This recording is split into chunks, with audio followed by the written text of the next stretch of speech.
大家好，我是要用100个视频讲完西方戏剧史的费洛凡。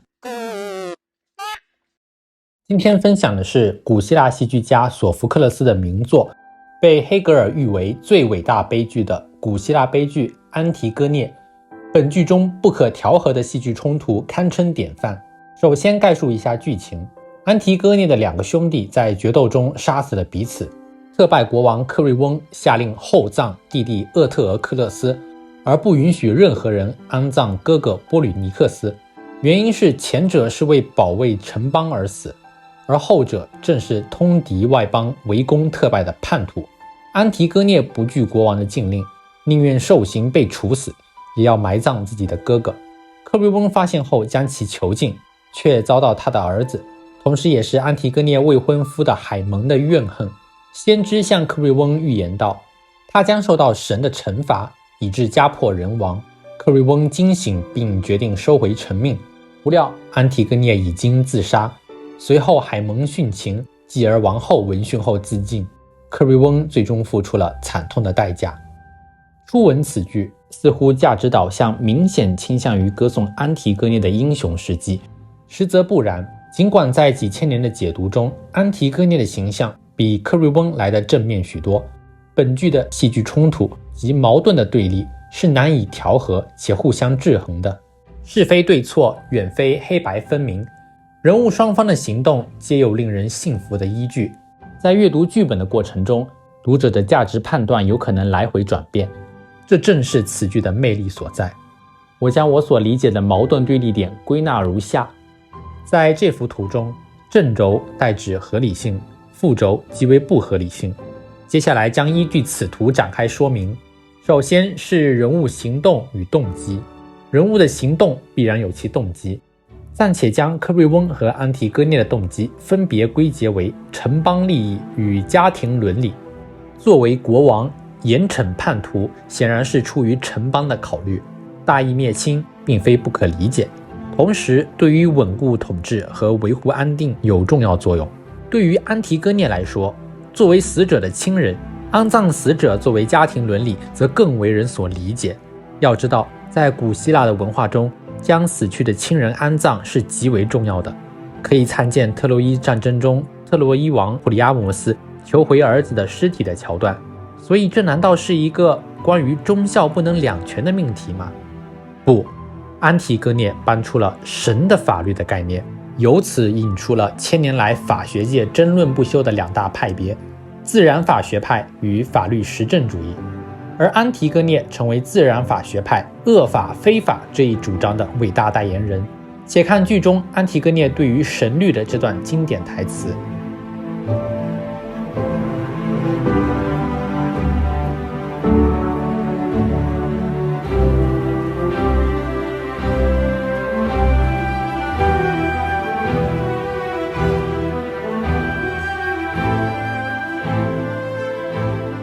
埋葬死者是符合神的旨意的伦理，这一伦理无人能撼动，它是永恒的法律，任何人为的破坏都是违反神律的。这一概念就是自然法的理念。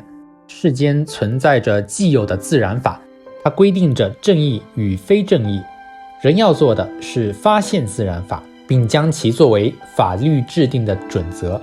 因此自然法注重的是法律的正确性，在实际中则与道德结合在一起。违背人类道德伦理的法律是恶法，不应当被承认。从这一角度来看，克瑞翁肆意挑战神的旨意，他的法令是有理由反对的。相比于自然法所认为的法律和道德之间存在着本质的关联性，法律实证主义则认为法律的有效性和道德公正无关。法是什么，仅仅依赖于什么已经被制定和什么具有社会时效。克瑞翁所代表的立场可以被理解为法律实证主义的体现。既然法律已经被制定，它就应当被遵守，否则社会秩序得不到有效的稳定，政府的权威有可能被肆意挑战。坦言之，若双方的矛盾停留在这一层面，克瑞翁较难站稳脚跟，这也是大多数读者容易倾向于安提戈涅的重要原因之一。尤其在广大的弱势群体面对强权时，安提戈涅所承载的精神力量，给予弱者以反抗的勇气。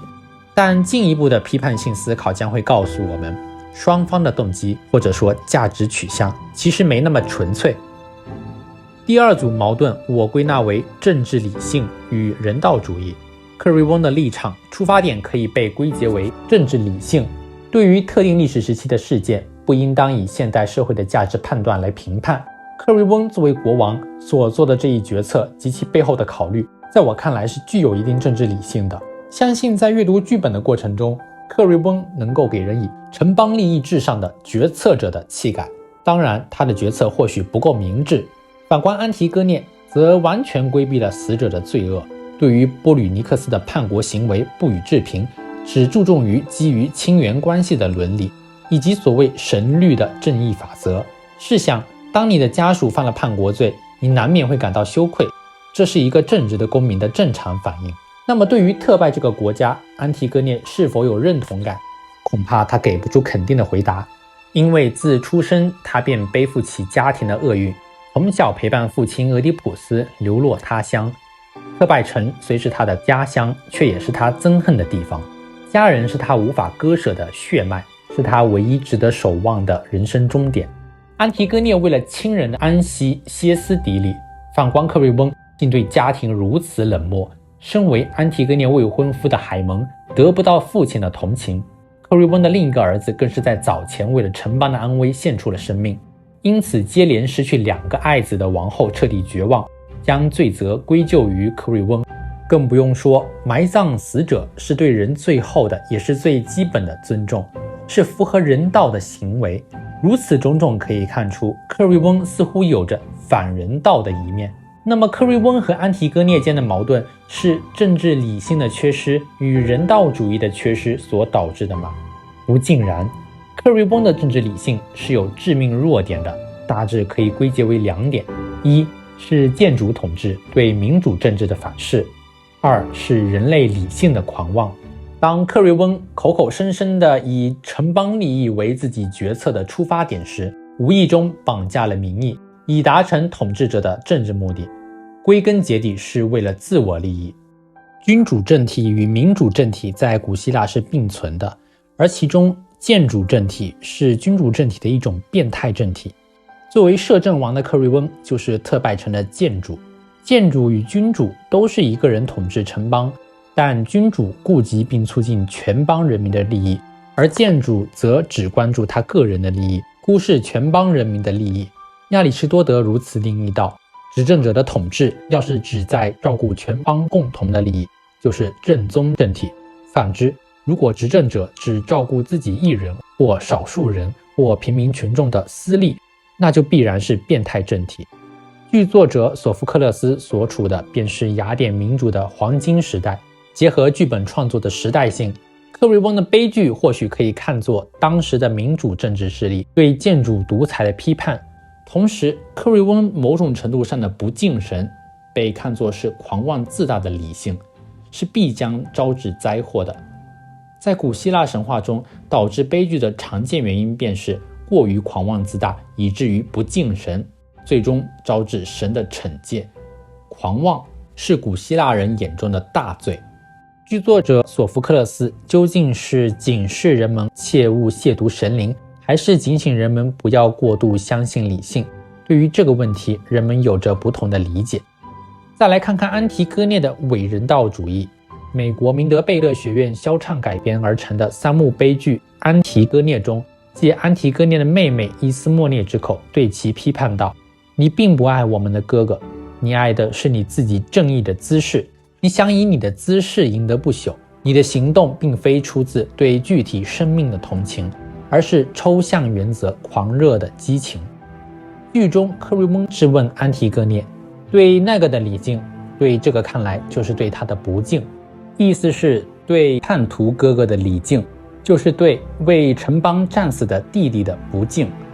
安提戈涅试图辩解无果，遂将话题转移回神律至上。由此可见，对于个体的关怀正是他所欠缺的。他爱的究竟是亲人，还是他应当爱家人的姿态？安提戈涅的出发点实际上是个人的荣誉吗？在我看来，克瑞翁和安提戈涅的矛盾最大的缘由在于有明确的目的性，但实现目的的方法有失偏颇。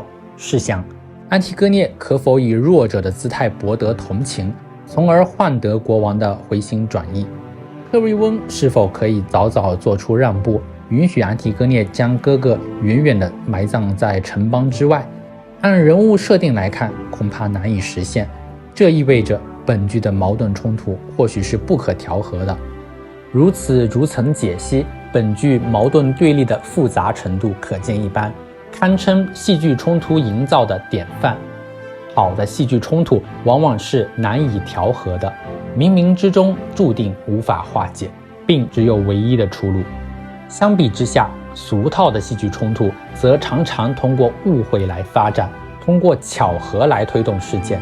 真正千古留名的经典之作屈指可数，真正不可调和的矛盾冲突亦是难觅的严肃题材。